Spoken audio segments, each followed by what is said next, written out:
자, 우리 몸속에는요, 보이지 않는 아주 작은 발전소들이 가득 차 있거든요. 바로 이 발전소들이 우리 생명을 가능하게 하는데요. 오늘 이야기할 주제, 바로 효소입니다.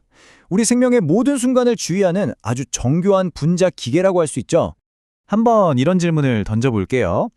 우리 몸이 생명을 유지하려면 정말 셀 수 없이 많은 화학 반응이 끊임없이 일어나야 하거든요. 보통 화학 실험실에서는 반응 속도를 높이려고 어떻게 하죠? 맞아요. 열을 가해서 막 끓이잖아요. 근데 우리 몸을 그렇게 펄펄 끓일 순 없는 노릇이죠. 그럼 우리 몸은 대체 어떻게 이 엄청난 속도의 문제를 해결하고 있는 걸까요? 그 비밀이 바로 지금 보시는 이 아름답고도 복잡한 단백질, 바로 효소에 있습니다. 바로 이 효소 덕분에 우리는 펄펄 끓는 온도가 아니라 우리 체온이라는 아주 온화한 조건에서도 생명을 유지할 수 있는 거예요. 네, 모든 생명체는 속도라는 어찌 보면 불가능해 보이는 문제에 직면하게 되죠. 이걸 해결하지 못하면 생존 자체가 불가능하니까요.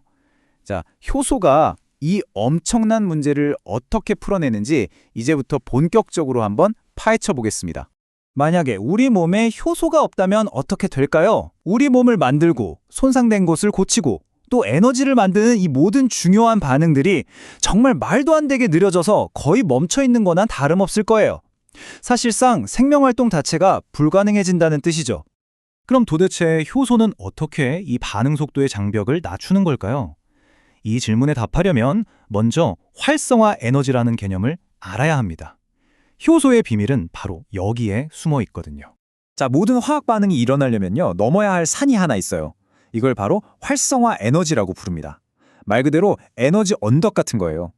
반응에 참여하는 물질들이 이 언덕을 끈끈거리면서 넘어야만 비로소 우리가 원하는 결과물로 변신할 수 있는 거죠. 이 그래프를 보시면 아하 하고 바로 이해가 되실 겁니다. 저기 위에 있는 아주 높은 언덕 보이죠? 저게 바로 효소가 없을 때 넘어야 하는 산이에요. 그런데 아래쪽을 보세요. 효소가 나타나면 저렇게 낮은 지름길이 짠하고 생겨나는 겁니다. 그러니까 훨씬 적은 힘만 들이고도 언덕을 휙 넘어갈 수 있게 되는 거죠. 말 그대로 에너지 고속도로를 깔아주는 거예요. 자, 그래서 얼마나 빨라지냐고요? 최대 10의 19제곱배입니다. 네, 잘못 보신 거 아니에요. 1 뒤에 0이 무려 19개나 붙는 숫자. 우리 말로 하면 천경배인데 이게 감이 잘 안 오시죠? 그냥 우주적인 속도라고 생각하시면 돼요. 정말 상상을 초월하는 효율입니다. 이렇게 엄청난 일을 해내는 효소는 도대체 어떻게 딱 자기가 맡은 분자만 콕 집어서 반응을 일으키는 걸까요? 그 비밀은 바로 효소가 특정 분자와 나누는 완벽한 악수에 있습니다. 모든 효소에는 아주 특별한 공간이 있는데요. 이걸 활성자리라고 불러요. 이곳이 바로 진짜 마법이 일어나는 장소죠. 이 활성자리는 특정 분자, 그러니까 효소의 파트너인 기지라고만 딱 들어맞게 설계된 일종의 맞춤형 주머니 같은 곳이에요. 예전에는 과학자들이 이걸 자물쇠, 열쇠 모델로 설명했어요. 열쇠가 자물쇠에 딱 맞듯이 기질이 활성자리에 완벽하게 들어맞는다는 거죠. 그런데 연구를 더 해보니까 이게 더 정확한 설명인 것 같아요. 바로 유도적합 모델인데요. 이건 뭐냐면 활성자리가 처음부터 딱 맞는 게 아니라 기질이 다가오면 마치 손에 장갑을 끼울 때 장갑 모양이 손에 맞춰지듯이 효소가 기질을 꽉 감싸 안으면서 모양을 살짝 바꾼다는 거예요. 훨씬 더 역동적이고 유연한 방식이죠. 자, 그럼 이 효소들이 얼마나 빨리 일하는지는 어떻게 숫자로 나타낼 수 있을까요? 여기서부터는 조금 더 깊이 들어가서 효소 반응 속도론이라는 분야를 살짝 엿보도록 하겠습니다. 먼저 Vmax입니다. 이건 말 그대로 최대 속도, 벨러시티 맥스라는 뜻이에요. 효소가 낼 수 있는 최고 속력, 자동차로 치면 최고 기어를 넣고 엑셀을 끝까지 밟은 상태라고 보시면 돼요. 왜 최고 속도가 있냐면 효소의 활성자리가 한정되어 있잖아요. 그래서 기질이 아무리 많아져도 모든 활성자리가 꽉 차서 일하고 있으면 더는 빨라질 수가 없는 거죠.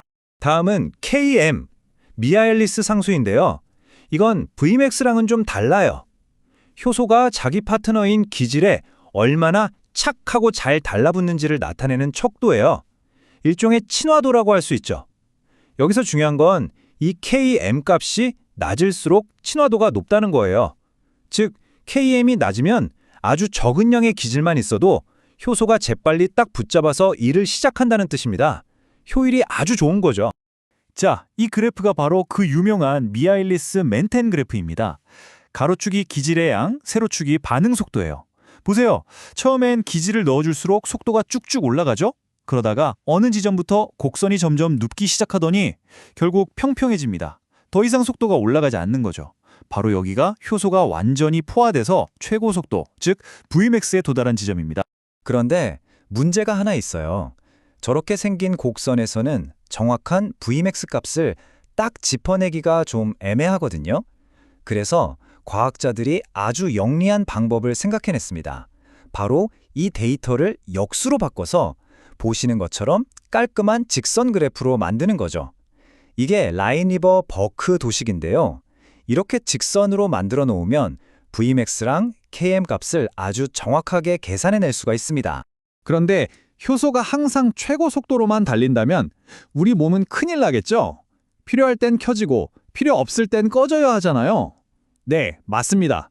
우리 몸은 효소의 활동을 아주 정교하게 조절하고 있어요. 그리고 바로 이 조절 메커니즘을 파고드는 게 바로 현대 신약 개발의 핵심 전략 중 하나입니다. 효소의 활동을 멈추게 하는, 즉 억제하는 방법은 크게 두 가지로 나눌 수 있어요. 첫 번째는 경쟁적 억제제입니다. 이건 말 그대로 가짜 손님이에요. 진짜 기질하고 너무 비슷하게 생겨서 활성 자리를 놓고 경쟁하는 거죠. 자리를 뺏는 거예요. 두 번째는 비경쟁적 억제제인데요. 이건 더 지능적인 방해 공작원 같아요.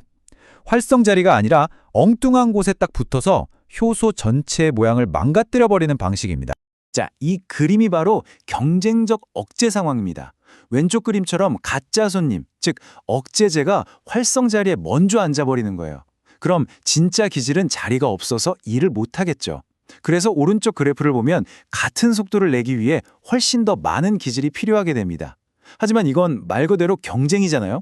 그래서 기질을 아주 많이 넣어주면 수적으로 밀어붙여서 결국 억제제를 쫓아내고 원래의 최고 속도 Vmax에 도달할 수는 있어요. 하지만 이 비경쟁적 억제제는 완전히 다른 이야기입니다. 왼쪽 그림처럼 활성 자리가 아닌 다른 곳에 붙어서 효소의 모양 자체를 일그러뜨려버려요. 활성 자리가 망가졌으니 진짜 기질이 와도 제대로 일을 할 수가 없게 되는 거죠. 이건 기질을 아무리 많이 넣어줘도 소용이 없어요. 이미 효소 자체가 고장나 버린 거니까요. 그래서 오른쪽 그래프를 보면 최고 속도인 Vmax 자체가 뚝 떨어져 버린 걸 볼 수 있습니다. 바로 이 분자 기계들을 통제하는 능력이 사실상 건강과 질병의 차이를 만드는 열쇠라고 할 수 있습니다. 우리가 흔히 아는 고지혈증 약, 콜레스테롤 약 있죠? 그게 바로 우리 몸에서 콜레스테롤을 만드는 특정 효소의 작동을 막는 억제제예요. 이처럼 효소를 정교하게 제어하는 기술은 현대의학에서 질병과 싸우는 가장 강력한 무기 중 하나입니다. 네, 효소는 말 그대로 생명의 엔진입니다. 그리고 우리는 이제 막 이 수만 가지 종류의 엔진들을 하나씩 이해하고 그 스위치를 껐다 켤 수 있는 방법을 배우기 시작했어요. 만약 언젠가 우리가 이 모든 엔진을 완벽하게 제어할 수 있게 된다면 과연 어떤 미래가 우리를 기다리고 있을까요? 정말 무한한 가능성이 열리지 않을까요?